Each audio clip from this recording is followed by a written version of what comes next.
Hello friends, नमस्कार दोस्तों। स्वागत है आपका डीपी एडुकर फैमिली में। और इस संविधान की कक्षा के अंतर्गत हम लोग राष्ट्रपति पढ़ रहे हैं। राष्ट्रपति पर एक लेक्चर आपको मिल चुका है, आपने बहुत पसंद किया, इसके लिए धन्यवाद। और वीडियो को लाइक कर दीजिए अभी, क्योंकि ये भी उससे अच्छा वीडियो होने वाला है। और अगर चैनल को सब्सक्राइब नहीं किया है, आप नए हैं तो सब्सक्राइब कर लीजिए, ठीक है। और अगर वीडियो अच्छा लगता है या कोई समस्या आती है तो आप कमेंट भी कर सकते हैं और अपने दोस्तों में चैनल को शेयर भी कर सकते हैं, ठीक है। चलिए, कुछ दिनों से आप लोगों के कमेंट आ रहे हैं, कई लोग कह रहे हैं कि सर जो है पॉलिटी पूरा पढ़ाइए, या जो भी विषय पढ़ाइए उसको पूरा पढ़ाइए, इसके बाद ही दूसरा विषय पढ़ाइए। मतलब जैसे और लोग बीच में छोड़ देते हैं कि कुछ इसका पढ़ा दिया कुछ उसका पढ़ा दिया, ऐसा मत करिएगा, ठीक है। तो देखिए, ये मुझे अच्छी तरह पता है, अगर आप नहीं भी कहते तब भी मैं ऐसा ही करता। मैं जो भी विषय पढ़ाऊंगा वो पूरा पढ़ाऊंगा। जब तक एक विषय कंप्लीट नहीं हो जाएगा हम दूसरा विषय नहीं उठाएंगे, ठीक है। तो पॉलिटी मैंने पढ़ाना शुरू किया है, जब तक पॉलिटी समाप्त नहीं हो जाती है तब तक हम दूसरा विषय नहीं उठाएंगे। हाँ, चूंकि करंट अफेयर्स चल रहा है साइड में, ठीक है, तो करंट अफेयर्स कुछ दिन में, एक आध हफ्ते में समाप्त हो जाएगा। तो जैसे ही करंट अफेयर्स समाप्त होगा तो हम दूसरा विषय लगा देंगे, ठीक है, या कुछ अन्य चीजें आपको पढ़ाने लगेंगे। लेकिन जो भी विषय आपको हम जीएस के पढ़ाएंगे, चाहे पॉलिटी हो, चाहे साइंस हो, हिस्ट्री, ज्योग्राफी, कुछ भी हो, जो भी आपको पढ़ाना शुरू करेंगे वो आपको हम कंप्लीट पढ़ाएंगे, ठीक है। बीच में छोड़ने का कोई काम नहीं है कि कुछ टॉपिक इसके पढ़ा दिए कुछ उसके पढ़ा दिए और आपको मजेदार में छोड़ दिया, ना यहाँ का रखा ना वहां का रखा, ठीक है। नहीं आप हिंदू रहे नहीं मुसलमान रहे, ऐसा हम बिल्कुल करने वाले नहीं है। जो भी पढ़ेंगे आप रेगुलर पढ़ेंगे, जब कंप्लीट हो जाएगा तभी दूसरा विषय आपको पढ़ाया जाएगा। तो आज का वीडियो थोड़ा सा लंबा होने वाला है। लंबा इसलिए होने वाला है चूंकि हमने दो वीडियो में, यानी कि एक आपको दे चुके हैं, एक ये है। इन दोनों लेक्चर में हमने पूरे राष्ट्रपति को कवर करने का प्रयास किया है। तो बहुत कम चीजें यहाँ पर लिखी हुई हैं, लेकिन इससे कई गुना चीजें आपको हम बताने वाले हैं।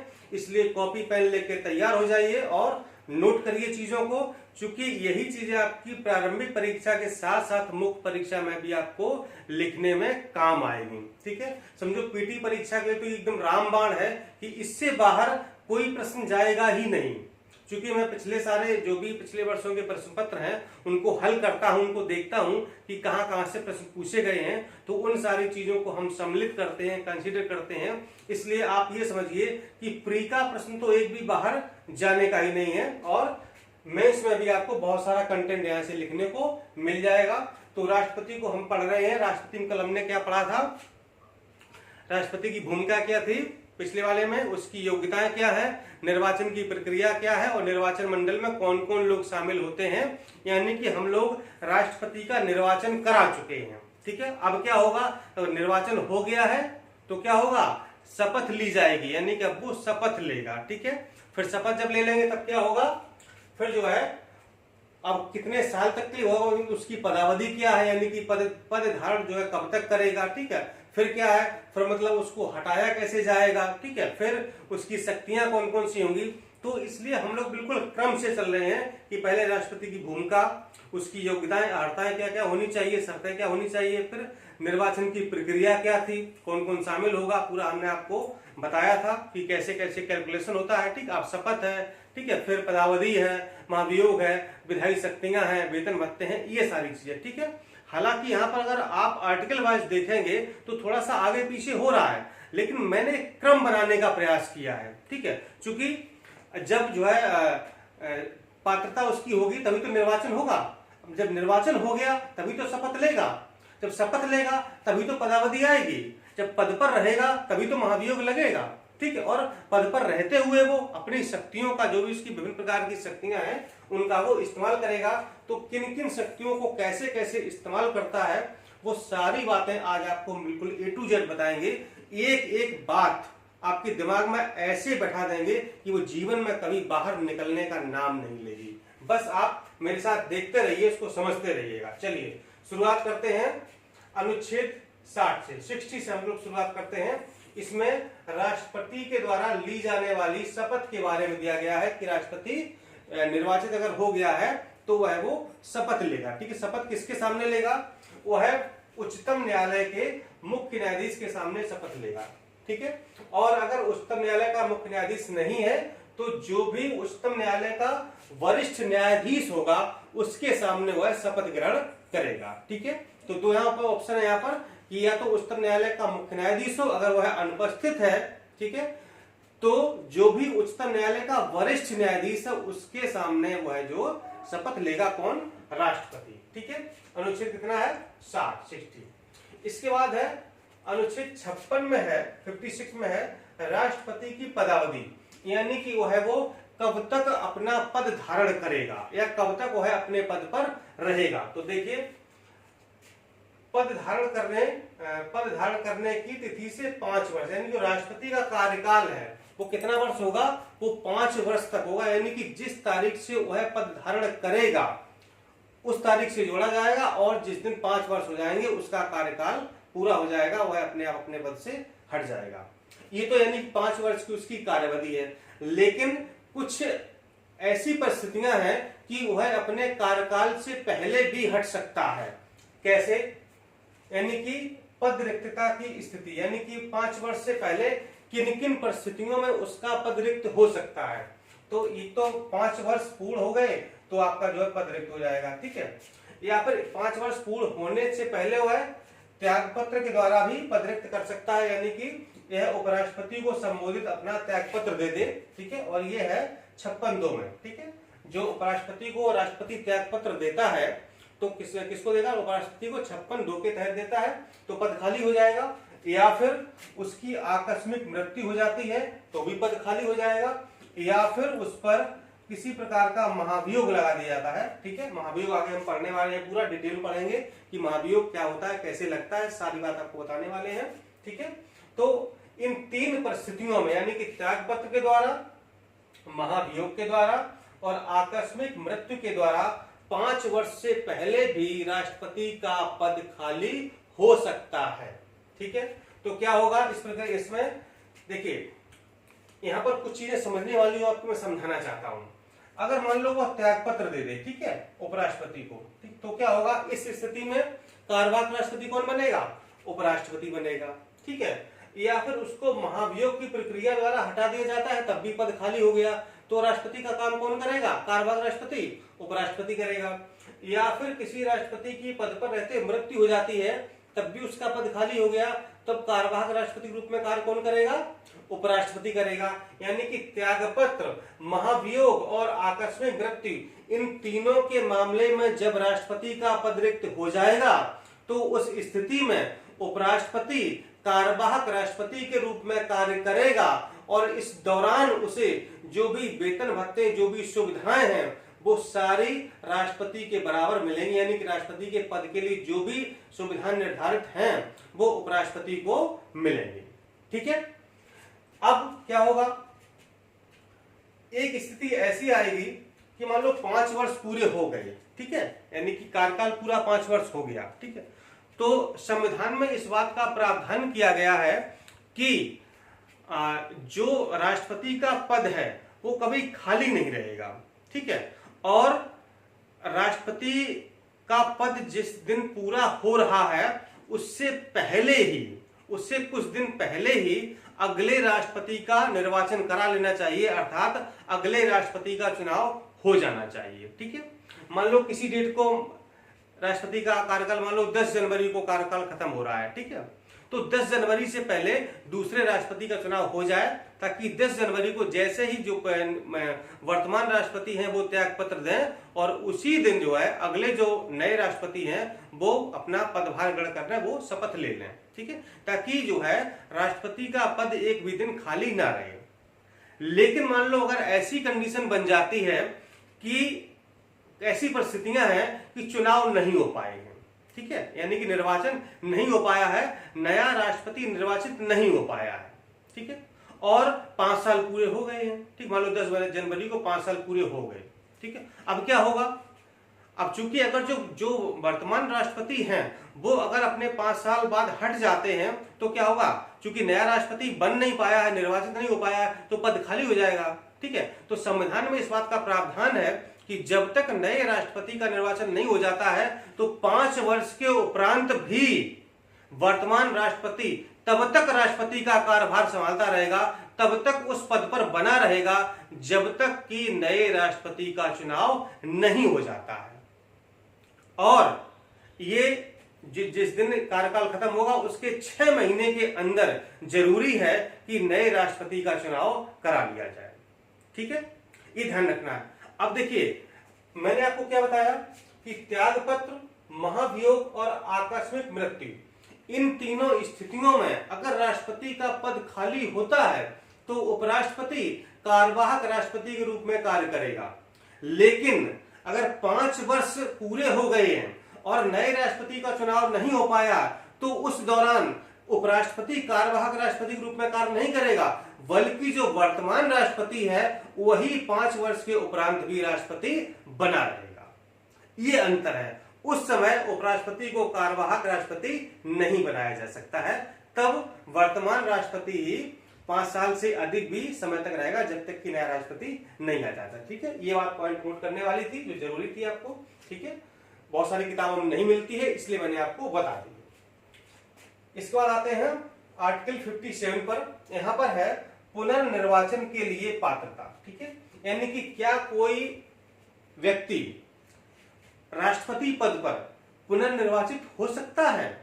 बिल्कुल हो सकता है। ठीक है, भारत के संविधान में इसका प्रावधान है कि वह 1 से अधिक बार तक भारत का राष्ट्रपति बन सकता है। इसकी कोई लिमिट नहीं है, कितने बार भी बन सकता है। ठीक है, लेकिन अगर हम अमेरिका से तुलना करें तो अमेरिका में सिर्फ कोई भी व्यक्ति 2 बार राष्ट्रपति बन सकता है, लेकिन ये प्रतिबंध भारत में बिल्कुल नहीं है। भारत में कोई भी व्यक्ति कितनी बार भी राष्ट्रपति बन सकता है। ठीक है, लेकिन मोस्टली प्रचलन में यही रहा है कि कोई व्यक्ति जो है 2 बार से अधिक अभी तक जो है राष्ट्रपति नहीं बना है। ठीक है, यानी कि अधिकतम अभी तक सिर्फ 2 बार कोई राष्ट्रपति बना है, इससे ज्यादा कोई बना नहीं है। लेकिन जो है ये संविधान में इस बात का कोई प्रावधान नहीं, मतलब कि कोई दोबारा नहीं बन सकता है, वो कितनी बार भी बन सकता है, अनलिमिटेड है। ठीक, कोई लिमिट नहीं है, कितनी बार भी बन सकता है, जबकि अमेरिका में सिर्फ 2 बार। अब देखिए, बहुत ही इंपॉर्टेंट एक अनुच्छेद आ गया है, आर्टिकल 61। यहां पर राष्ट्रपति पर महाभियोग की बात की जा रही है। ठीक है, तो संविधान में इस बात का वर्णन किया गया है कि सिर्फ एक स्थिति में ही राष्ट्रपति पर महाभियोग लगाया जा सकता है, और वो स्थिति ये है कि राष्ट्रपति अपने पद पर रहते हुए अगर संविधान का उल्लंघन करता है या संविधान का अतिक्रमण करता है तो ऐसी स्थिति में राष्ट्रपति पर महाभियोग की प्रक्रिया चलाई जा सकती है। कैसे? अब देखिए, चलती कैसे ये आपको हम बताना चाहेंगे। तो संविधान का उल्लंघन या अतिक्रमण करने पर जो है उस पर महाभियोग चला सकते हैं। कैसे? और जो महाभियोग की प्रक्रिया है वो संसद के किसी भी सदन में स्टार्ट की जा सकती है, चाहे लोकसभा में चाहे राज्यसभा में। ठीक है, कोई जरूरी निर्धारित नहीं है कि किसी एक सदन में, किसी भी सदन से महाभियोग की प्रक्रिया को आरंभ किया जा सकता है। ठीक है, और जिस सदन से यह प्रक्रिया आरंभ होगी तो उस सदन के 1/4 सदस्यों के हस्ताक्षर होने चाहिए, यानी जो प्रस्ताव पारित किया जाएगा, जो भी जो है स्टार्टिंग होगी, तो उस पर सदन के कम से कम 1/4 सदस्यों के हस्ताक्षर होने चाहिए। इसके अलावा अगर प्रस्ताव पारित किया जाता है, ठीक है, तो क्या होगा कि 14 दिन पूर्व, यानी कि जब से प्रस्ताव स्टार्ट हो रहा है उससे 14 दिन पूर्व राष्ट्रपति को सूचना देनी होगी कि आप पर महाभियोग की प्रक्रिया का जो है प्रस्ताव पारित हो रहा है और लगाने की बात चल रही है, यानी 14 दिन पूर्व राष्ट्रपति को सूचना देनी होगी। इसके बाद जिस सदन में ये प्रारंभ किया गया है तो उसके सदन के जो सदस्य हैं उन सदस्यों के बहुमत, यानी कि 2/3 बहुमत से प्रारंभिक सदन में, जिस सदन से प्रारंभ हो रहा है उस सदन के 2/3 बहुमत से ये प्रस्ताव पारित होना चाहिए। इतनी बात हो गई उस सदन में जहां से ये प्रारंभ हो रहा हो। प्रारंभ कहां से होगा? चाहे लोकसभा से हो सकता है, चाहे राज्यसभा से हो सकता है। ठीक है, अब इसके बाद जिस सदन से प्रारंभ हुआ था यहां से तो 2/3 बहुमत से अगर पारित हो गया तो ये फिर दूसरे सदन में जाएगा। ठीक है, दूसरे सदन में जाएगा, दूसरा सदन इसकी प्रक्रिया की जांच करेगा। ठीक है, जांच करेगा, अगर जांच में कुछ निरर्थक पाया जाता है, गलत पाया जाता है तो वही वो कैंसिल हो जाएगा, रद्द हो जाएगा। अगर जांच में सही पाया जाता है, ठीक, दूसरे सदन में जांच करेगा, ठीक है, और अगर जांच में सही पाया जाता है और अगर उस सदन के 2/3 बहुमत से पारित हो जाता है तो क्या होगा? ये राष्ट्रपति पर महाभियोग लग जाएगा। और नोट करना यह है कि उस दौरान, यानी कि जब ये प्रक्रिया चल रही होगी, चाहे प्रथम सदन में चाहे दूसरे सदन में, उस दौरान राष्ट्रपति को उपस्थित रहने और अपनी बात रखने का अधिकार होगा, यानी कि वो अपनी बात भी रख सकता है और उस दौरान उपस्थित भी रह सकता है। ठीक है। और फिर भी अगर दूसरे सदन में 2/3 बहुमत से वो है महाभियोग पारित हो जाता है, तो उसी दिन से, जिस दिन से दूसरे सदन में पारित हुआ था, उसी दिन यानी उसी तिथि को राष्ट्रपति को अपने पद से त्याग पत्र देना होगा, अपना पद त्यागना होगा। ठीक है। राष्ट्रपति को अपने पद से हटना होगा और उस पर महाभियोग लग जाएगा। ठीक है। हालांकि भारत में अभी तक किसी भी राष्ट्रपति पर महाभियोग नहीं लगाया गया है, ये ध्यान देने वाली बात है। ठीक है। तो ये थी महाभियोग की प्रक्रिया। अब हम बात करें जो बहुत जरूरी चीज है राष्ट्रपति के बारे में, वो है राष्ट्रपति की शक्तियां। तो आपको पता होना चाहिए कि राष्ट्रपति के पास बहुत सारी शक्तियां होती हैं, क्योंकि ये संवैधानिक प्रमुख है, पूरे देश का प्रधान है, राष्ट्र का प्रमुख है, राष्ट्र का प्रथम नागरिक है, और जो भी अनेक चीजें होती हैं, सारी की सारी चीजें राष्ट्रपति के द्वारा ही संपादित होती हैं। वो देखें कौन कौन सी और कहां कहां पर ये किन किन चीजों को कैसे अपनी शक्तियों का इस्तेमाल करता है। तो हम शक्तियां पढ़ेंगे। कार्यकारी शक्तियां हैं, विधायी शक्तियां हैं, संसद सदस्यों के मनोनयन का अधिकार है, क्षमादान की शक्तियां हैं, सैनिक शक्तियां, राजनीतिक शक्तियां, आपातकालीन शक्तियां, उच्चतम न्यायालय से परामर्श लेने की शक्ति। ठीक है। तो ये 7-8 प्रकार की शक्तियां हैं, एक एक करके देख लेते हैं। तो पहला है कार्यकारी शक्तियां। ठीक है। इसमें कार्यकारी शक्तियों विशेषतः नियुक्तियों के बारे में बात की गई है, यानी कि देश के जो भी संवैधानिक संस्थाएं हैं और उन संस्थाओं के जो प्रमुख हैं, तो उनका जो नियुक्ति है, वो नियुक्ति कौन करेगा? वो राष्ट्रपति के द्वारा ही नियुक्ति की जाएगी। जैसे कि मैं बता दूंगा आपको, भारत के प्रधानमंत्री, ठीक है, मंत्रिपरिषद के सदस्य कौन करेगा नियुक्ति? प्रधानमंत्री की सलाह पर राष्ट्रपति करेगा। ठीक है। इसके अलावा सर्वोच्च न्यायालय और उच्च न्यायालय के जो न्यायाधीश है, उनकी नियुक्ति राष्ट्रपति करेगा। इसके अलावा राज्यों के राज्यपाल कौन करेगा? राष्ट्रपति नियुक्ति करेगा। इसके अलावा भारत का नियंत्रक लेखा परीक्षक, इसके अलावा जो भी संघ राज्य हैं उनके आयुक्त, इसके अलावा वित्त आयोग और उनके सदस्य, इसके अलावा कह लें आप जो भी SC/ST आयोग हैं, पिछड़ा वर्ग आयोग हैं, अल्पसंख्यक आयोग है, इनके अध्यक्ष हैं। ठीक है। कौन नियुक्ति करेगा? राष्ट्रपति नियुक्त करेगा। इस प्रकार आप देखें तो जो है बहुत सारी नियुक्तियां हैं राष्ट्रपति, जिनकी जो भी संवैधानिक संस्थाएं हैं उनकी नियुक्तियों का प्रावधान किया गया है, वो सारी नियुक्तियां जो है राष्ट्रपति करता है। ठीक है। ये आप किसी बुक में देख लेंगे तो आपको पूरी लिस्ट मिल जाएगी। ठीक है। चूंकि यहाँ पर बहुत सारी चीजें हैं। ठीक है। और उससे जो है मतलब यहाँ पर जो नियुक्ति संबंधित है, तो जो भी संवैधानिक पद है उनसे संबंधित जो नियुक्तियां होती हैं वो राष्ट्रपति द्वारा ही की जाती हैं। ठीक है। दूसरा है विधायी शक्तियां, यानी कि कानूनी शक्तियां। ठीक है। कानूनी शक्तियां कौन कौन सी हैं? तो राष्ट्रपति को अधिकार है कि संसद सत्र को आहूत करने, सत्रावसान करने और लोकसभा को भंग करने का अधिकार राष्ट्रपति के पास ही है। ठीक है। यानी कि संसद के सत्र को आहूत कर सकता है, सत्रावसान कर सकता है, यानी सत्र को समाप्त करना, और अगर लोकसभा भंग करनी हो तो ये राष्ट्रपति के हाथ में है। ठीक है। और संसद के एक सदन या दोनों सदनों की सामूहिक अभिभाषण, यानी कि संसद के किसी भी सदन में, चाहे लोकसभा में, राज्यसभा अभिभाषण कर सकता है, या दोनों सदनों में सामूहिक रूप से अभिभाषण भी राष्ट्रपति कर सकता है। और संसद में विधेयक पेश करने से पूर्व राष्ट्रपति की सहमति आवश्यक, यानी कि कुछ ऐसे विधेयक हैं, ठीक है, कुछ ऐसे बिल्स हैं, विधेयक हैं, जिनको प्रस्तुत करने से पूर्व राष्ट्रपति की अनुमति लेना आवश्यक होता है। सभी विधेयक ऐसे नहीं है, लेकिन कुछ विधेयक ऐसे हैं कि उनको तभी आप संसद में या लोकसभा में या राज्यसभा में पेश कर सकते हैं जब तक कि आपके पास राष्ट्रपति की पूर्व अनुमति नहीं है। वो कौन कौन से होंगे? यानी कि अगर आपको नए राज्यों का निर्माण करना है, इससे संबंधित विधेयक है, या फिर राज्यों के नामों में, क्षेत्रों में या सीमाओं में अगर परिवर्तन करना है, इससे संबंधित कोई विधेयक है, तो क्या होगा? राष्ट्रपति की आपको पूर्व अनुमति लेनी होगी और तभी आप उसको पेश कर सकते हैं। इसके अलावा धन विधेयक, राष्ट्रपति की पूर्व अनुमति के बिना पेश नहीं हो सकता है, अनुच्छेद 110 आर्टिकल 110, ठीक है। और संचित निधि में से अगर कुछ व्यय करने वाले विधेयक हैं तो भी राष्ट्रपति की आपको पूर्व अनुमति लेनी होगी।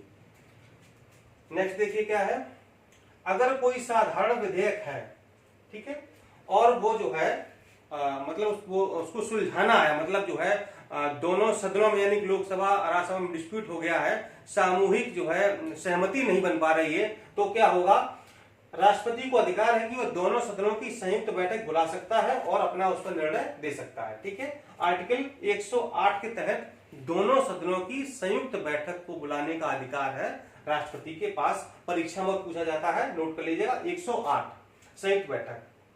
इसके अलावा जो संसद से विधेयक पारित होते हैं उन पर हस्ताक्षर होने के बाद ही कानून बनता है, अर्थात जब दोनों सदनों से, लोकसभा और राज्यसभा से, दोनों सदनों से कोई विधेयक पारित हो जाता है, इसके बाद वह विधेयक राष्ट्रपति के पास जाता है, राष्ट्रपति हस्ताक्षर कर देता है, तभी वह कानून या अधिनियम का रूप ले लेता है। ये ध्यान रखना आपको, आर्टिकल 111 में है। और इसके अलावा एक बहुत ही प्रमुख इसकी विधायी कानूनी शक्ति है, वो है अध्यादेश जारी करने की शक्ति। ये आपको पता होगा, आर्टिकल 123 123 में है, अध्यादेश जारी कर सकता है। और अध्यादेश जारी तब कर सकता है जब संसद का सत्र ना चल रहा हो, ऐसी स्थिति में राष्ट्रपति को अधिकार है कि वह अध्यादेश जारी कर सकता है, ठीक है। और अध्यादेश की उतनी ही शक्ति होगी जितनी किसी संसद सत्र में जो विधेयक पारित होता है उसकी उतनी शक्ति होती है, ठीक है, उससे बिल्कुल भी कम नहीं होगी। और इसके कुछ कंडीशंस हैं, कुछ शर्तें हैं। इसका जो प्रभाव कब तक रहेगा, यानी कि जब भी अगला संसद सत्र प्रारंभ हुआ, ठीक है, तो संसद सत्र प्रारंभ होने के 6 सप्ताह तक अध्यादेश प्रभावी रहेगा। 6 सप्ताह के बाद अगर वह अधिनियम नहीं बन पाया तो क्या होगा, स्वतः वह समाप्त हो जाएगा, खत्म हो जाएगा। और जो राष्ट्रपति हैं वो राज्य सूची के विषयों पर अध्यादेश जारी नहीं कर सकते हैं और संविधान संशोधन के लिए भी अध्यादेश जारी नहीं कर सकते हैं। और जब दोनों सदन सत्र में हो तब भी कोई अध्यादेश जारी नहीं होगा, यानी कि लोकसभा राज्यसभा के सत्र चल रहे हो उस समय भी राष्ट्रपति को अधिकार नहीं है कि वह अध्यादेश जारी कर पाए। तो ये कुछ कंडीशंस के साथ जारी होता है अध्यादेश। अगला है संसद सदस्यों के मनोनयन का अधिकार, ठीक। तो आपको पता है कि राष्ट्रपति को अधिकार है कि अगर वो किसी समुदाय का प्रतिनिधित्व कम समझे कि इस समुदाय का प्रतिनिधित्व कम है, ठीक है, तो वो है उस समुदाय के 2 लोगों को जोड़ सकता है, मतलब कि मनोनीत कर सकता है लोकसभा में। और ये विशेषता होता है आंग्ल भारतीयों के केस में, ठीक है, यानी कि 2 ऐसे व्यक्तियों को मनोनीत कर सकता है जो कि आंग्ल भारतीय समुदाय से संबंधित होते हैं। और ये आर्टिकल बहुत इंपॉर्टेंट पूछा जाता है, 331, ठीक है, यानी कि आंग्ल समुदाय के 2 लोगों को मनोनीत करने का अधिकार है राष्ट्रपति के पास। और राज्यसभा में 12 लोगों को मनोनीत करने का अधिकार है, जो कि कला है, साहित्य है, विज्ञान है, खेल है, इन सब से जो है, जो अपने अपने क्षेत्रों में विशेष इन्होंने उपलब्धि हासिल की है, तो उससे संबंधित 12 लोगों को ये नामित कर सकता है। और आर्टिकल है 80(3) के तहत इनको राज्यसभा में 12 सदस्य मनोनीत करने का अधिकार है। इसके अलावा जो अगली शक्ति बहुत ही इंपॉर्टेंट है, क्षमादान की शक्ति, आर्टिकल 72 है। इसको आपको हम बहुत तरीके से समझाने वाले हैं कि क्षमादान में क्या होता है। यानी जब किसी कैदी को कोई दंड मिला हुआ है या मृत्युदंड मिला हुआ है या आजीवन कारावास मिला हुआ है या किसी भी प्रकार का दंड मिला हुआ है उसको, तो वह राष्ट्रपति के पास उस दंड के क्षमा के लिए जा सकता है। इसी को कहा जाता है क्षमादान की शक्ति।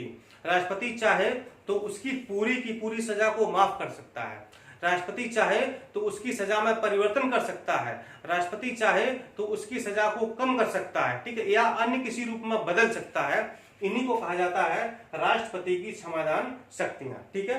कौन कौन सी शक्तियां होंगी, एक तो होगी क्षमा की, पहली शक्ति क्षमा की, यानी कि वह बिल्कुल क्षमा कर दे। मान लो किसी को मतलब कि मृत्युदंड मिला हुआ है या कुछ ही मिला हुआ है, मतलब उसको मृत्युदंड ही, फांसी की सजा हुई है, अगर राष्ट्रपति ने क्षमा कर दिया तो जो भी दंड मिला है वो भी समाप्त हो जाएगा, और जो बंदी करना है यानी कि उसको बंदी बनाया गया है वो दोनों चीजें समाप्त हो जाएंगी। यानी कि जो भी उसको दंड मिला है वो दंड भी समाप्त हो जाएगा और बंदी करना भी समाप्त हो जाएगा, उसको पूरी तरीके से बरी कर दिया जाएगा अगर राष्ट्रपति क्षमा कर देते हैं तो। दूसरी कंडीशन है लघुकरण की। लघुकरण में क्या है कि जो सजा मिली है या जो दंड मिला है उसका स्वरूप बदल लिया जाएगा। यानी कि लघुकरण का मतलब है उस सजा का या उस दंड का स्वरूप बदलना। जैसे अगर मृत्यु दंड मिला हुआ है तो मृत्यु दंड को राष्ट्रपति चाहे तो कठोर कारावास में परिवर्तित कर सकता है। ठीक है, यह है लघुकरण। तीसरा है परिहार। परिहार में क्या है कि दंड की प्रकृति बदले बिना अवधि कम कर देना। यानी कि जो दंड दिया गया है वो दंड वही रहेगा लेकिन उसकी अवधि को कम कर दिया। जैसे कि 2 वर्ष की सजा दी गई थी तो सजा तो वही रहेगी, मान लो कठोर कारावास दिया गया था या सश्रम कारावास दिया गया था तो कठोर कारावास ही रहेगा, लेकिन 2 वर्ष का अगर दिया गया है तो राष्ट्रपति चाहे उसका परिहार करके 1 वर्ष कर सकता है या 6 महीने कर सकता है या 1.5 वर्ष कर सकता है, जो भी जितना वो चाहे कर सकते हैं परिहार के अंतर्गत। अगला है विराम, यानी कि विशेष स्थिति में सजा कम करना। यानी कि ऐसी कोई विशेष स्थिति, मान लो कोई महिला वो गर्भवती है या कोई व्यक्ति अपंगता का शिकार हो गया है तो ऐसी स्थिति में सजा को कम भी किया जा सकता है। और अंतिम है प्रविलंबन, यानी कि दंड। ये बेसिकली मृत्यु दंड के केस में होता है, फांसी की सजा के केस में होता है दंड पर अस्थायी रोक, यानी कि प्रलंबन उसको दिया जाता है। यानी कि जो मृत्युदंड उसको दिया गया, फांसी की सजा दी गई है, उसको अस्थायी तौर पर रोक दिया जाता है ताकि वह राष्ट्रपति के सामने क्षमा याचना के लिए जा सके और क्षमा याचना के लिए उसको समय मिल सके। इसलिए मृत्युदंड पर अस्थायी रोक लगा दी जाती है प्रविलंबन के तहत। मुझे उम्मीद है कि आप समझ गए होंगे शायद। अगली शक्ति है सैनिक शक्ति। तो आपको पता है कि जो राष्ट्रपति होता है वो सैन्य बलों का सर्वोच्च सेनापति होता है और जो तीनों सेनाओं के जो उच्चाधिकारी होते हैं उनकी नियुक्ति राष्ट्रपति के द्वारा ही की जाती है। नेक्स्ट है राजनीतिक शक्ति, यानी कि दूसरे देशों से जो भी संधि या समझौता होंगे वो राष्ट्रपति के नाम से होते हैं। और अगर विदेशों के लिए यानी कि किसी दूसरे देश के लिए राजदूत नियुक्त किए जाते हैं तो वो राष्ट्रपति ही नियुक्त करता है। और अगर भारत में विदेशी राजदूतों को नियुक्त करना हो तो इसका अनुमोदन यानी कि नियुक्ति का अनुमोदन राष्ट्रपति के द्वारा ही किया जाता है। ठीक है, और अंतर्राष्ट्रीय मंचों पर भारत का ये प्रतिनिधित्व भी करता है कौन? राष्ट्रपति। इसके अलावा है आपातकालीन शक्तियां। तो राष्ट्रपति को 3 प्रकार की आपातकालीन शक्तियां प्राप्त हैं, आपको पता होगा। इसको हम लोग आगे भी पढ़ेंगे, यहाँ पर आपको शॉर्ट में हम बता दे रहे हैं कि राष्ट्रीय आपातकाल की शक्ति है अनुच्छेद 352 के तहत, यानी कि युद्ध की जैसी स्थिति में, बाह्य आक्रमण जैसी स्थिति में या सशस्त्र विद्रोह जैसी स्थिति में राष्ट्रपति चाहे तो राष्ट्रीय आपातकाल लगा सकता है आर्टिकल 352 के अंतर्गत। या अगर किसी राज्य में संवैधानिक तंत्र विफल हो गया है, वहां का शासन सही से नहीं चल पा रहा है सुचारू रूप से, तो उस राज्य में वह राष्ट्रपति शासन भी लगा सकता है आर्टिकल 356 के तहत। और अगर देश में वित्तीय आपातकाल की स्थिति हो गई, समस्या हो गई है, तो फिर वह वित्तीय आपातकाल भी लगा सकता है 360 के अंतर्गत। ठीक है, और एक अंतिम शक्ति इसकी है कि उच्चतम न्यायालय से परामर्श लेने की शक्ति, यानी जो भी सार्वजनिक महत्व के मामले हैं तो सार्वजनिक महत्व के मामलों पर राष्ट्रपति को अधिकार है कि वह उच्चतम न्यायालय से परामर्श ले। ठीक है, लेकिन जरूरी नहीं है कि वह परामर्श वह माने ही, लेने का अधिकार है, मानने का नहीं। मतलब मानने या ना माने ये उसकी स्वेच्छा पर डिपेंड करता है। ठीक है, लेकिन अधिकार ले सकता है। और आर्टिकल है 143, ये बहुत ज्यादा पूछा जाता है, बहुत ही इंपॉर्टेंट है। ठीक है, और ये आपातकाल वाला भी काफी इंपॉर्टेंट है। ठीक है, तो इतनी प्रकार की शक्तियां राष्ट्रपति को दी गई हैं। ठीक है, और अंतिम में एक छोटी सी बात और जान लेते हैं कि जो राष्ट्रपति के वेतन और भत्ते हैं, ठीक है, तो राष्ट्रपति का वेतन आपको पता बढ़ा दिया गया है, 5,08,000 रुपए प्रति महीने राष्ट्रपति को वेतन मिलता है। और इनका वेतन इनकम टैक्स यानी कि आयकर से मुक्त होता है, इनकम टैक्स नहीं देना होता है, फ्री आवास मिलता है। और जो भी अन्य सरकारी भत्ते हैं, जो भी ये टेलीफोन है या गाड़ी है, जो भी कार्यालय भत्ते हैं, तो ये सारी चीजें भी राष्ट्रपति को दी जाती हैं। और कार्यकाल के दौरान किसी प्रकार के भत्तों में कटौती नहीं की जा सकती है। इतने प्रकार के भत्ते राष्ट्रपति को दिए जाते हैं। ठीक है, तो दोस्तों इस प्रकार से आज हमने देखिए जो है पूरे सिस्टम के तहत राष्ट्रपति को समाप्त किया। 2 लेक्चर में बहुत मैंने कंसाइज किया, मतलब बहुत कंसाइज भी किया, बहुत विस्तार भी आपको दिया, मतलब कि एक भी चीज छोड़ी है नहीं। मैंने सारी चीजों को टच किया है और सबको आपको विस्तार से समझाया है, ताकि कोई चीज आपके कंफ्यूजन में ना रहे और उसको आप सही तरीके से, सही कायदे में, सही मायने में समझ जाए। ठीक है, अगला टॉपिक हमारा होगा उपराष्ट्रपति का। ठीक है, इसके बाद उपराष्ट्रपति हम लोग पढ़ेंगे अगले वाले लेक्चर में। ठीक है, और नोट्स बनाते रहिए, मैं ये कहूंगा नोट्स बनाते रहिए। भले ही आपका पहले का नोट्स बना है, लेकिन फिर भी आप एक बार बनाइए, रिवीजन होती जाएगी और आपके जो भी डाउट्स हैं वो बीच बीच में क्लियर होते जाएंगे। ठीक है, चलिए मिलता हूं अगले वीडियो में। नमस्कार।